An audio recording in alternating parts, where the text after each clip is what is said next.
What is going on, everybody? This is Tim Odell with Odell Complete Concrete, and this is part 2 of a 2-part series. If you haven't already seen part 1, I would suggest going to check that out because you will see us do the whole complete demo and setup of this concrete patio.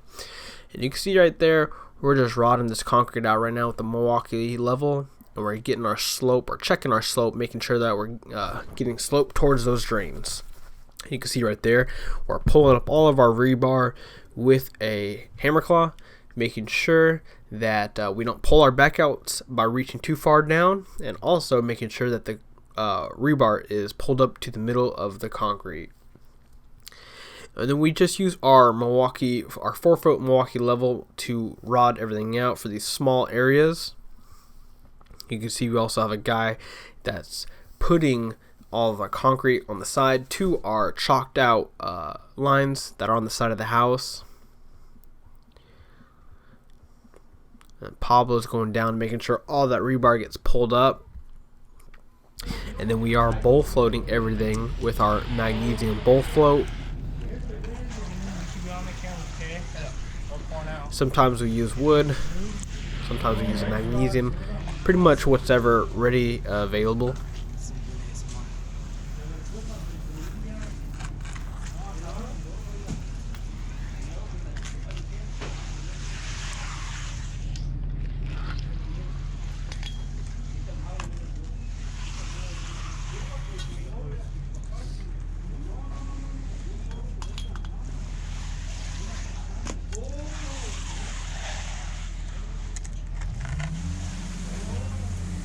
Also, you may have seen we had a rocket bracket on our bowl float, which means you can just twist the pole left or right to move the bowl float up or down. And I like those a lot more than just the old school style bowl floats, because on long runs you may get stuck if you go too far out and you can't lift the pole high enough to bring the bowl float back. With the rocker arm handle, you just twist it to the right or left and you can bring it back no matter how far you go out, which is always nice. And then on this pour, I actually did run a little short. I was hoping to get away with 10 yards on this pour, but it was actually about 12 yards, mainly because I think the steps were a little bit deeper than what I calculated for, which was kind of a bummer because, you know, short load fees are never nice. And on top of that, I had to take out the concrete in the steps, which I will explain right now in this live shot. So I ran short on this load. I was about 2 yards short. I had to get one more truck. I was hoping that one truck would fill this whole backyard, but it wasn't enough. So I had to get 2 more yards. Steps were a little bit deeper than I was thinking, but one thing we did right here, just to be safe, is we took the concrete out of all these steps so that when we are finishing this area, we can move out here to finish the steps. Because if we kept the concrete in here, the steps would have got too hard and it would have been too wet in this area to move across to finish the face of the steps. So we took out all the concrete, put it right here. But yeah, we're just waiting for concrete right now, putting some lines in, doing a little bit of extra finishing around the area.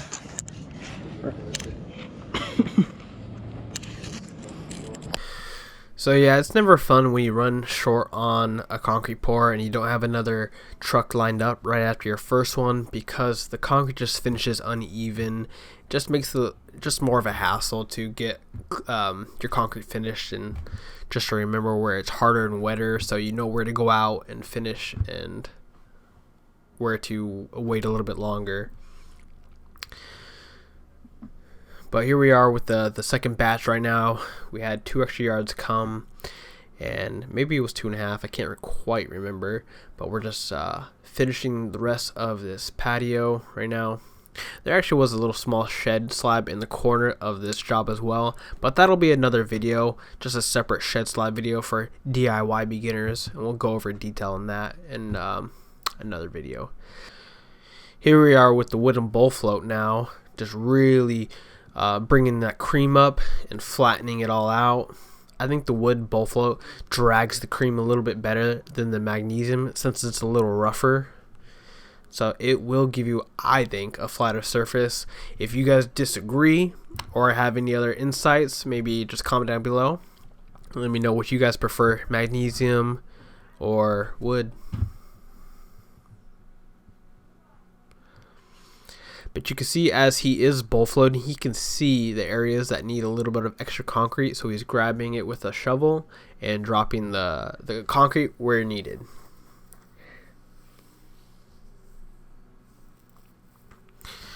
Now he's going over with the magnesium to really seal it up. And that's actually Pablo. Pablo's getting some finishing practice in. Here's a nice little clip for beginner concreters or DIYers or anyone doing like a little shed slab at their house. What we got going on right here is some basic hand tools and finishing. So all you really need is a wooden hand float, a pool trowel, which is the round trowel, and an edger. You can see first what you want to do is rough up the cream or the concrete. So you bring up the cream of the concrete up, which is the cement, getting debris out, and you finish with a pool trowel. And also, before you even do the finishing with a pool trowel, you need to edge first, because the edging will always leave lines. So you rough it up with the wooden float, edge it, and then finish it with the pool trowel. And that's pretty much what you would need for some basic beginner concrete finishing stuff. And of course a joiner as well if you're jointing anything, or if you need joints depending on how big your job is. Anything over like a 10 by 10 you're going to want to put some joints in.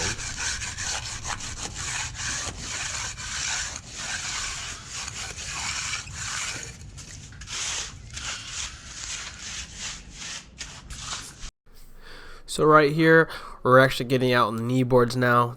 We're going over the first main pass of the concrete patio, where we did lay down the concrete. You can see we're not really touching the other area where we ran 2 yards short.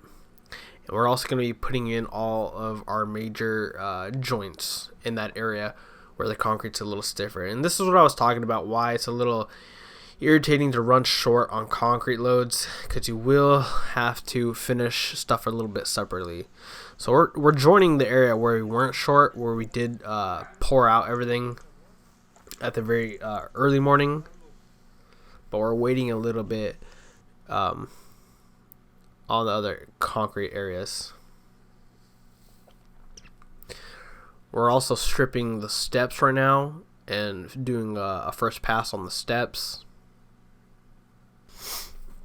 Then we're using string lines to make sure we get straight lines on our joints. We're using a 6-foot cutter, joint cutter. These are always super nice. They're nice and straight, nice and deep concrete joints.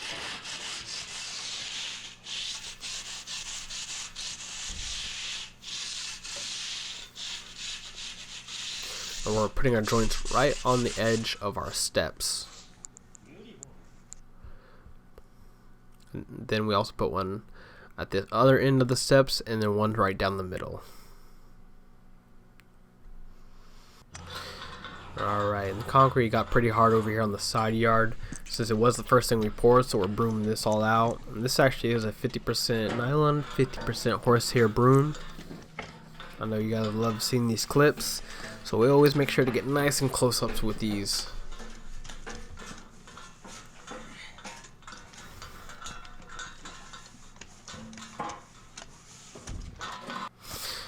You know, if there's anything else you guys would like to see close-ups of, just comment down below, and we can always make sure we get close-ups of other things you guys enjoy seeing on concrete pour days. Close the gate.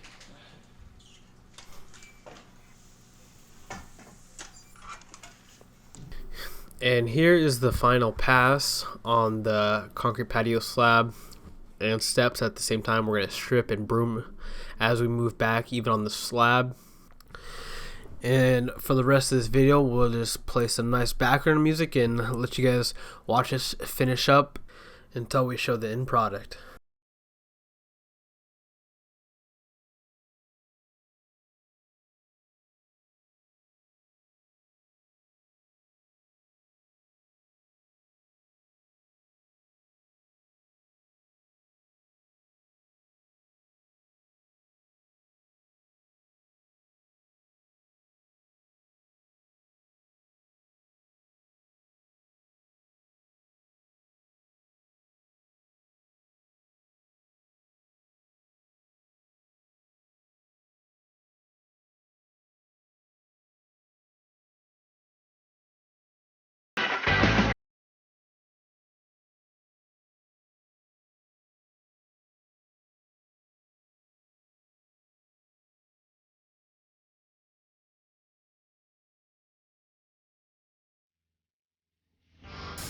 Alright, and here is the finished product.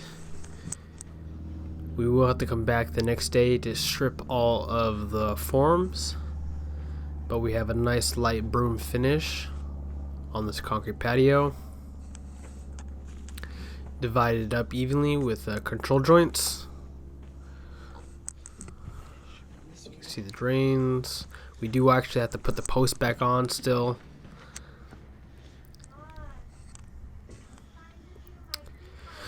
But anyways, thank you guys all for watching. Make sure you guys like, share, subscribe. We do really truly appreciate that. And we'll see you guys on the next job.